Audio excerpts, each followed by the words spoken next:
हमारे घर के हॉल में आज भी बहुत सी औरतें जमा थीं। उनमें कुछ तो लड़कियां थीं जो कि कम उम्र और नौजवान थीं, और ये ज़्यादातर तमाशा देखने के लिए आई थीं। आज मंगलवार था और शादी वाला कमरा खुला हुआ था। शादी वाले कमरे में मैं आपको बताती हूँ, ये हमारे घर का वो कमरा था जिसमें कोई भी आता जाता नहीं था। ज़्यादातर ये कमरा खाली ही रहता और माँ उसे एक ही दिन के लिए खोलती थी और वो दरवाज़ा खुलते ही थोड़ी देर बाद बंद कर देती थी। मेरी माँ से बहुत सी औरतें पूजा करवाने के लिए आती थीं। हमारे गांव का माहौल बहुत ही अजीब सा था। हम ऐसी जगह पर रह रहे थे जहाँ सिर्फ मर्दों की मर्जी ही चलती थी और वो औरतों पर जुल्म करते थे। इसीलिए हमारे गांव की औरतें मेरी माँ से पूजा और हवन करवाने आती थीं ताकि उनके पति सीधे रास्ते पर चलने लगे। जब मैं उन औरतों को देखती तो मैं सोचती कि पता नहीं शादी के बाद मेरे साथ कैसा बर्ताव होगा। हालांकि मैं एक बहुत ही शरीफ और नेक औरत की बेटी थी, लेकिन अभी तक मेरा कोई रिश्ता नहीं आया था। शायद इस वजह से कि मेरी उम्र भी अब 26 साल की हो गई थी और मेरा रंग भी सांवला था। कोई भी मुझसे शादी करने के लिए तैयार नहीं होता था, और अगर कोई शादी की हामी भर भी देता तो मेरी माँ उसको इनकार कर देती। मुझे अपनी माँ के मना करने की वजह मुझे समझ में नहीं आती थी, जबकि मेरी माँ ने पिछले हफ्ते ही सबको ये बताया था कि शादी वाले कमरे में जो भी लड़की जाएगी उसकी शादी बहुत जल्दी हो जाएगी, और मेरी माँ के कहे अनुसार ऐसा ही हुआ। पिछली बार मेरी पड़ोसन और दोस्त सीमा जब इस कमरे में गई तो उसके अगले दिन ही सीमा की शादी हो गई, लेकिन किसी को भी नहीं पता था कि सीमा कहाँ गई है। सीमा के बारे में सब लड़कियां एक दूसरे से पूछती, मगर उसने किसी से इस बात का कोई जिक्र नहीं किया था कि उसकी शादी कहाँ हो रही है। और फिर एक दिन हम सब लड़कियों को पता चला कि सीमा की शादी हो गई है।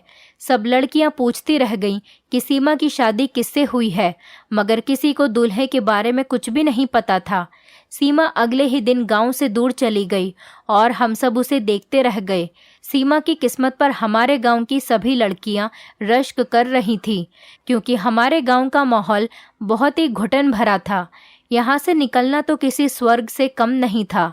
हमारे यहाँ पर मर्दों का राज चलता था, औरतों को बोलने की इजाज़त भी नहीं थी। इसी वजह से यहाँ की ज़िंदगी किसी को भी अच्छी नहीं लगती थी।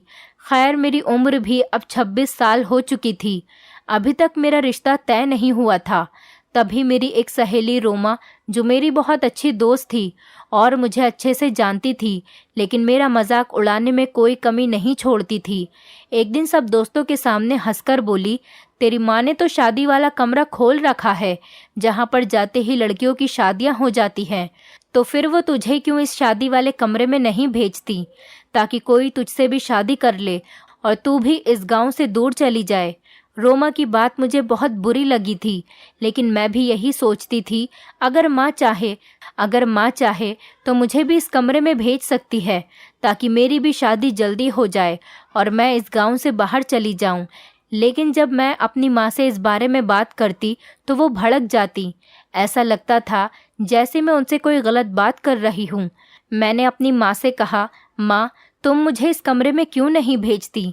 शायद मेरी भी शादी हो जाए और मैं भी इस गांव की घुटन भरी जिंदगी से दूर चली जाऊं। मैंने अपनी दोस्त रोमा की कही हुई बात ही अपनी माँ से कही थी।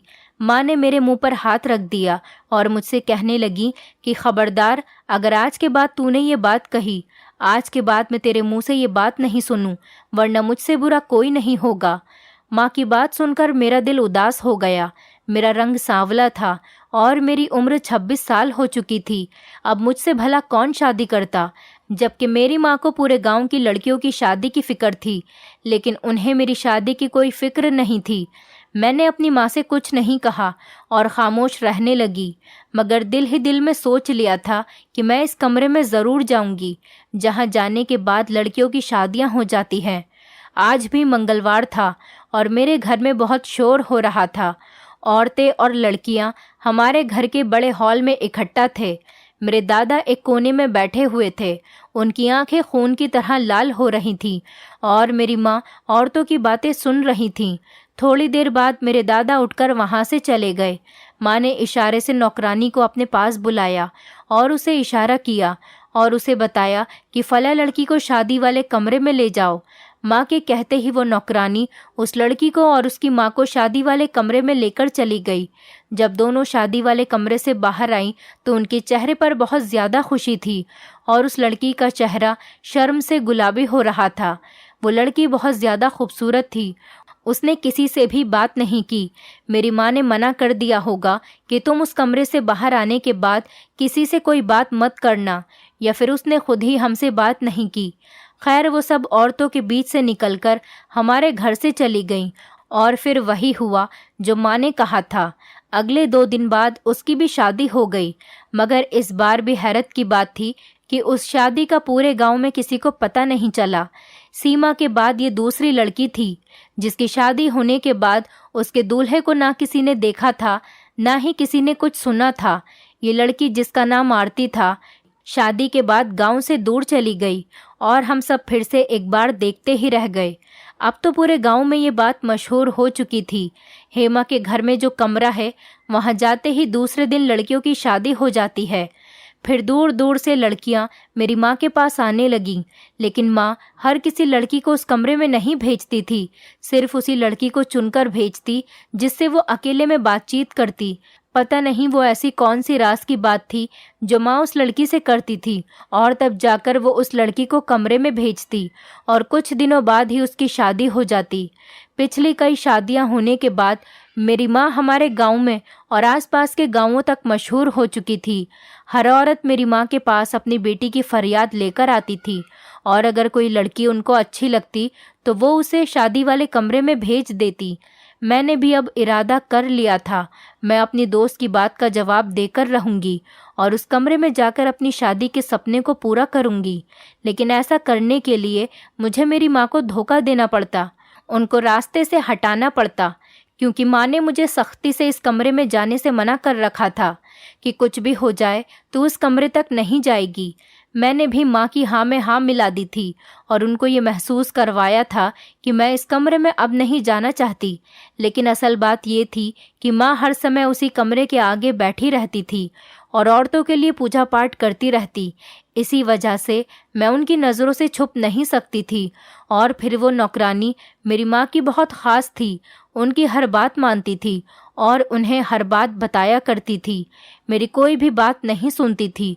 मुझे इन दोनों की नज़र से छुपकर उस कमरे में जाना था, लेकिन ये बात मैं सपना से नहीं छुपा सकी। सपना मेरी फूफी की बेटी थी और मैं उसके साथ बचपन से खेलते हुए बड़ी हुई थी। मैंने उसे कमरे में जाने वाली बात बताई तो वो मुझसे कहने लगी कि तुम बहुत बड़ी पागल हो। अगर तुम्हें इस बात पर भरोसा है कि कमरे में जाने से तुम्हारी शादी हो सकती है तो तुम्हें किसी और दिन इस कमरे में जाना चाहिए। तुम कौन सा इस घर में पराई हो, हर समय तो हम यहाँ रहते हैं। उस दिन इस कमरे में मत जाना जब ये शादी वाला कमरा खोला जाता है, बल्कि हम किसी और दिन इस कमरे में जाएंगे ताकि हमें सारी सच्चाई पता चल सके। सपना बिल्कुल ठीक कह रही थी। जब माँ के आसपास औरतें ही औरतें होती थी, मुझे इस कमरे में नहीं जाना चाहिए था। तभी हमने मंगलवार के बजाय बुधवार के दिन इस कमरे में जाने का सोचा। उस दिन मैंने और सपने ने बहुत ही मुश्किल से इस कमरे की चाबी चुराई। इस कमरे में पर एक बड़ा मोटा सा ताला पड़ा हुआ था जो हर समय यहाँ लगाया जाता और किसी को भी इस कमरे में आने की इजाज़त नहीं थी। बड़ी मुश्किल से चाबियां ढूंढने के बाद जब हम इस कमरे तक पहुँचे, हमारा दिल ज़ोर ज़ोर से धड़क रहा था। हमको कुछ भी नहीं पता था कि इस कमरे में क्या होगा और डर भी लग रहा था कि अगर कमरे के अंदर कोई हुआ तो हम क्या करेंगे। मैंने कमरे का दरवाज़ा आराम से खोला। ये जानकर मुझे बहुत अजीब सा लगा कि इस कमरे में एक मोटी सी दीवार थी। इसके दूसरी तरफ मुझे किसी के होने का एहसास हो रहा था। इससे पहले कि मैं दीवार की दूसरी तरफ जाकर कुछ देखती, मेरी माँ को मेरे कमरे में आने की खबर हो गई और वो भाग भाग कर इस कमरे तक आ गई और मुझ पर बहुत ज़्यादा गुस्सा करने लगी। कहने लगी कि तुम यहाँ पर क्या कर रही हो, भगवान तुम्हें माफ़ नहीं करेगा। जब तुम्हें मैंने मना किया था कि इस कमरे में नहीं आना, तो क्या करने आई हो तुम यहाँ पर, बाहर निकलो। अपनी माँ को इस हालत से चीखता हुआ देखकर मेरी और सपना की तो आंखों के आगे अंधेरा छा गया। हमने सोचा भी नहीं था कि माँ को इतनी जल्दी हमारे इस कारनामे का पता चल जाएगा। अपनी माँ के हाथों से बुरे तरीके से पिटने के बाद हम इस कमरे से बाहर आ गए, मगर हमने हिम्मत नहीं हारी। सपना कहने लगी कि तुम फिक्र नहीं करो, मैं इस बात का कोई और हल निकालती हूँ। अब हम मंगलवार को ही शादी वाले कमरे में जाएंगे ताकि हमें इस बात का पता चले जो हमसे छुपाई जा रही है। उसकी बात मुझे ठीक लगी। मैंने भी शादी वाले कमरे में जाने का फैसला मंगलवार को ही कर लिया था। माँ भी 3 दिन में ये बात भूल गई और मुझे सख्ती से मना किया कि मैं दोबारा इस कमरे तक ना जाऊं। मंगलवार को सपना मुझसे कहने लगी कि वो मेरा साथ ज़रूर देगी। उसने 2-3 औरतों को इशारा किया। अब ना जाने क्या भगदड़ मची। सपना ने उनको क्या देखने के लिए बुला लिया। वो औरतें एकदम बेचैन होकर दरवाजे के आगे से हट गईं और उन औरतों में मेरी माँ की नौकरानी भी थी, जो हर समय इस कमरे के बाहर खड़े होकर यहाँ पर पहरा देती थी। सपना ने अपनी चालाकी दिखाकर उसे वहाँ से हटा दिया। उसी समय मेरी माँ की चुनी हुई एक लड़की और उसकी माँ शादी वाले कमरे से बाहर आ गई। मैं उसी समय मौका पाकर इस कमरे के अंदर चली गई। जब मैं कमरे में गई तो इस दीवार को हटाना आसान था, क्योंकि ये लकड़ी के दरवाज़ों की बनी हुई थी। जैसे ही मैंने एक दरवाज़ा पलटकर आगे की तरफ किया और आईने की तरफ नज़र डाली तो मेरी चीख निकलते निकलते रह गई। मैंने सोचा भी नहीं था कि मुझे इस कमरे में ये मंजर देखने को मिलेगा। मुझे दूसरी तरफ से भी हैरत का सामना करना पड़ा। अपनी आंखों पर मुझे यकीन नहीं आ रहा था। इतने में दादा को पता चल गया कि मैं इस कमरे में आ गई हूँ। उन्होंने मुझे घसीटकर बाहर निकाला, लेकिन अब उनकी आंखों में वो चमक और वो गुस्सा नहीं था जो मुझे यहाँ आने से पहले दिखाया जाता था। मेरी माँ की नज़रें भी झुकी हुई थी। उनको भी मालूम पड़ गया था कि मैं कमरे तक पहुँच चुकी हूँ और सारी सच्चाई जान चुकी हूँ। माँ ने तो जैसे आंखें बंद कर ली थी, मगर मेरे सर पर जुनून सवार था। जिस बात के लिए इतना परेशान हुई, माँ ने मुझे इस बारे में एक लफ्ज़ की भी भनक नहीं पड़ने दी थी। मैंने अपना सर पीट लिया और मैं अपनी माँ से पूछने लगी कि बताओ तो सही, तुमने ऐसा क्यों किया। लेकिन माँ तो खामोश थी। कुछ दिन मुझसे नाराज़ रही, मुझसे बात तक नहीं की, मगर उन्हें भी पता था कि उनकी गलती है। उन्हीं को माफ़ी मांगनी पड़ी और मुझे सारी बात भी बतानी पड़ी, जिसके बाद मुझे अपने दादा से बहुत ज़्यादा नफ़रत हो गई। और मैं जो अपने दादा से इस कदर मोहब्बत करती थी कि उन्हें दुनिया में एक इंसान नहीं बल्कि फ़रिश्ता समझती थी, अब वो मुझे एक जानवर लगने लगे थे। मेरी माँ की कहानी कुछ ऐसी थी। मेरी माँ कहने लगी कि मैं जानती हूँ कि तू मुझे ही गलत समझती है, लेकिन जब मैं यहाँ शादी करके आई थी, मेरे दिल में भी कभी ये ख्याल और ये गुमान नहीं आया था कि मुझे ऐसा कदम उठाना पड़ेगा। मैं एक ऐसे घराने से थी जहाँ पर लड़कियों को कमाई का जरिया समझा जाता था, मर्दों के सामने नाच गाने के लिए कहा जाता था, और जब वो अपने जीवन में सारी हदें पार करने के बाद अपने बाप भाइयों के लिए बहुत ज़्यादा दौलत कमा लेती तो उन्हें ऐसे ही किसी आदमी के साथ शादी कर दी जाती जो खुद भी आवारा होता और कभी भी अपनी पत्नी की इज्जत नहीं करता, ना ही उसे अपनी पत्नी का दर्जा देता। लेकिन कहते हैं ना कि भगवान अच्छों के साथ अच्छा ही करता है और उसे कभी जलील नहीं होने देता, बल्कि लोगों के सामने उनको इज्जत देता है, उनके जीवन की मुश्किल को आसान कर देता है। मैं भी दिल ही दिल में भगवान से प्रार्थना करती थी कि मुझे सारी मुश्किलों से बचाना और मुझे इस बेइज्जती की ज़िंदगी से छुटकारा दिलवा दे जो मेरा इंतज़ार कर रही है। जब मैं जवान हो गई तो मेरे माता पिता ने मुझे उन्हीं नज़रों से देखना शुरू कर दिया जिस नज़रों से कोई शिकारी अपने शिकार को देखता है। मैं जानती थी कि अब मुझे भी इस घटिया काम में उतार दिया जाएगा, लेकिन मैं इस सब के लिए पहले से ही तैयार थी, क्योंकि मेरे पास कोई और रास्ता नहीं था। और फिर वो समय भी आ गया जब मेरी उम्र 18 साल की हो गई तो मेरी बोली लगाई गई। मैं उन आवारा और नशेड़ी आदमियों की भीड़ में बैठी खुद को कोस रही थी, लेकिन फिर मेरी तो जैसे उस पल में किस्मत ही पलट गई थी। मुझे पता चला कि मेरी बोली लगाने वाला कोई आम आदमी नहीं, बल्कि वो मुझसे शादी करना चाहता है, मुझे अपनाना चाहता है। और तुम जानती हो कि सबसे अच्छी बात क्या थी? सबसे अच्छी बात तो ये थी, वो खुद एक बहुत ही अच्छा आदमी था, और न सिर्फ ये कि वो एक बहुत सीधा साधा आदमी था, बल्कि एक बहुत ही अच्छे घराने का इकलौता लड़का था। वो मेरे बारे में सब कुछ जानता था और मुझे अपनाना चाहता था और मुझे इस घटिया और बेइज्जती की ज़िंदगी से निकालना चाहता था। मैंने उसका बहुत शुक्रिया अदा किया और ज़िंदगी भर उससे वफ़ा निभाने का वादा भी किया। उसने मुझसे कहा कि अगर मेरी कोई आखिरी ख्वाहिश हो तो मैं उसे बता दूं, क्योंकि वो मुझे दोबारा कभी भी अपने घर वालों से मिलने नहीं लेकर आएगा और हमेशा हमेशा के लिए मुझे यहाँ से अपने साथ लेकर चला जाएगा। और फिर वो मुझे एक ऐसी अच्छी जगह पर ले आया जिसके बारे में मैंने कभी सपने में भी नहीं सोचा था। मेरी जैसी औरत तो इस जगह के काबिल भी नहीं थी। मेरे साथ उस समय एक छोटा भाई था जिसकी उम्र सिर्फ 8 साल थी। मेरे पति ने मेरी बात का मान रखा था और वो मेरे भाई को मेरे साथ ही इस घर में लेकर आ गया था। लेकिन यहाँ पर हमें इज्जत की नज़रों से नहीं देखा जाता था। मेरे पति को झूठ बोलने की आदत नहीं थी। उसने अपने घर वालों को सारी हकीकत बता दी। उसने बता दिया था कि मैं किस घर से ताल्लुक़ रखती हूँ और मेरा अतीत क्या है। मगर शायद वो ये नहीं जानते थे कि सबका फ़र्क हम पर और हमारी ज़िंदगियों पर कितना पड़ेगा। जज्बातों में बहकर उन्होंने अपने पिता को भी सारी सच्चाई बता दी थी। उनके पिता ने तो उन्हें माफ़ नहीं किया, लेकिन जब उन्हें पता चला कि तुम्हारे पिता ने मुझसे शादी कर ली है तो उन्होंने शादी की लाज रखते हुए मुझे इस घर में रहने की इजाज़त दे दी। लेकिन मेरे भाई पर पहरे लगे हुए थे। मुझे यहाँ खुद को साबित करने में 15 साल लग गए, लेकिन इन 15 सालों में मैंने फूंक फूंक कर कदम रखा और कोई भी गलती नहीं की। मैंने सारे भगवानों के आगे मत्था टेका और इस ख़ानदान की रस्मों रिवाज को ज़िंदा रखा, यहाँ तक कि इस समाज में मेरी जगह वो बन गई जो मेरी सास की थी। औरतें मेरी इज्जत करने लगीं, मेरे चरित्र की गवाही देने लगीं। लेकिन मेरे ससुर मुझसे अभी भी नफरत करते थे।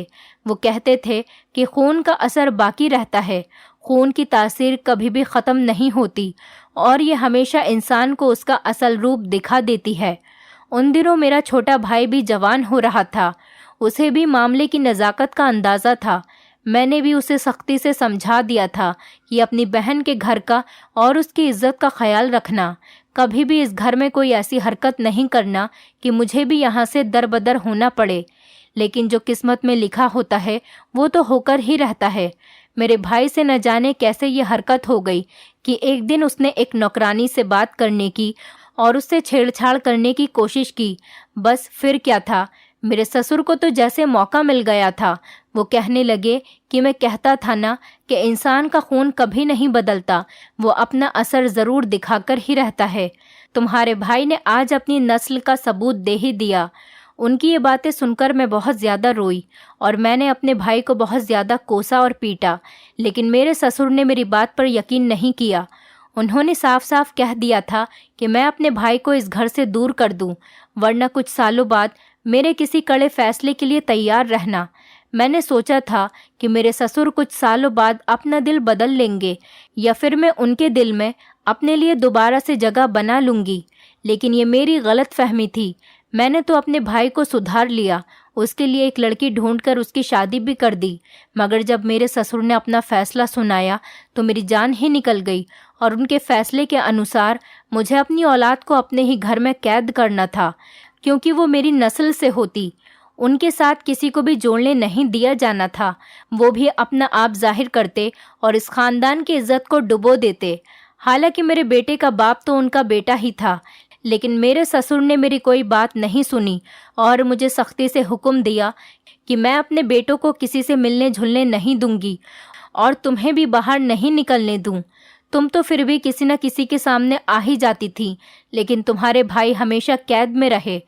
तुम मुझसे सवाल करती रह गई कि मैंने तुम्हारे भाइयों को घर से निकलने क्यों नहीं दिया, मगर मैं कोई जवाब नहीं दे पाई।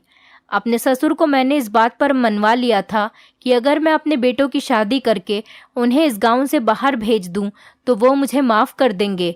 उन्होंने मेरी ये बात मान ली। यहाँ की औरतें मेरे चरित्र को बहुत अच्छे से जानती थीं। उन्हें मेरे बेटों के बारे में भी पता था कि वो कितने शरीफ हैं, लेकिन वो भी मेरे ससुर से डरती थीं। लेकिन मैंने एक एक करके अपने बेटों की शादियाँ करना शुरू कर दी। ये सारा ढोंग मैंने इसीलिए रचा था ताकि तुम्हारे भाइयों की शादियां कर सकूं और वो अपनी मर्जी की लड़की देखकर उससे शादी करके इस गांव से दूर चले जाएं, ताकि मेरी ज़िंदगी और तुम्हारी ज़िंदगी भी आसान हो जाए। मेरी बेटी, मैं तुम्हें वहाँ इसीलिए नहीं जाने देती थी कि वहाँ तुम्हारे ही सगे भाई थे। अगर मैं तुम्हें वहाँ भेज देती, तुम्हारे दिमाग पर बुरा असर पड़ता, और फिर अब तो तुम्हारे बाप भी इस दुनिया में मौजूद नहीं हैं। मैं अकेली क्या करती और कैसे सब मसलों को हल करती। बस अब आगे तुम खुद समझदार हो, तुम इस बात को भूल जाओ। माँ ने यह कहकर अपने दिल का बोझ हल्का कर लिया, मगर मेरे दिल में दादा की ऐसी नफरत पलने लगी जिसको मैं सोच भी नहीं सकती थी।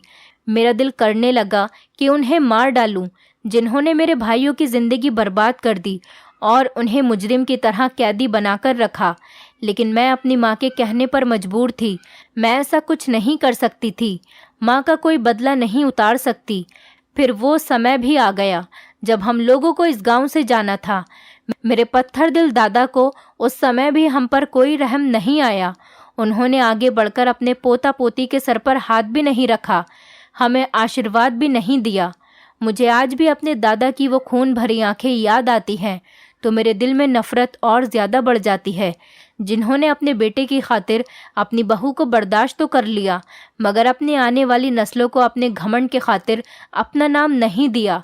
भगवान ऐसे लोगों से सबको बचाकर ही रखे जिसके दिल में अपने ही पोता पोती के लिए रहम न हो। दोस्तों, उम्मीद करती हूँ आपको हमारी कहानी पसंद आई होगी। कहानी पसंद आई है तो वीडियो को लाइक करें, चैनल पर नए हैं तो चैनल को सब्सक्राइब करें और हाँ, नोटिफिकेशन बेल को ज़रूर दबाएं ताकि अगली अपडेट सबसे पहले आपको मिले।